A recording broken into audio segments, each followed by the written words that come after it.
একটু খেয়াল করে দেখেন। ওয়াজ করতে পারো নাকি দেখি তো একটু, একটু শোনাও তো, একটু ওয়াজ শোনাও দেখি। এই সবাই বলেন মারহাবা। এ তো শিশু বক্তা দেখা যায়, বলো।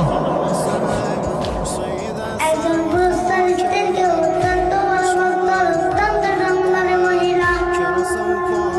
একদিন স্ত্রী মারা গেল, স্বামী সহ্য করতে পারে নাই। স্বামী তার স্ত্রীর কবরের পাশে দাঁড়ায় দাঁড়ায় কান্দে, বৈশা বৈশা কান্দে। সকালে দাঁড়ায় আসেন পছন্দ বসে বসে কান্দে। লোকজনে বলে, ভাই কান্দে লাগি, বিবি তো ফিরে আসবে না।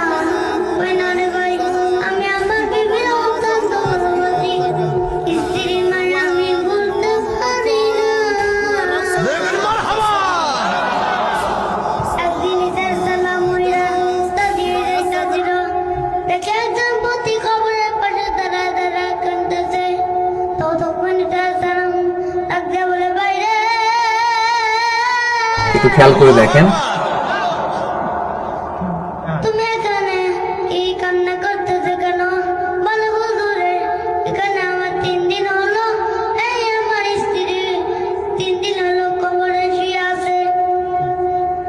যাই হোক, জোরে কর মাশাআল্লাহ। এই এতটুকু বাচ্চার পাওয়ার কি দেখছেন? মানে কণ্ঠটা কিন্তু একবার পুরো বড় বড় বক্তাদের মতো, ঠিক না?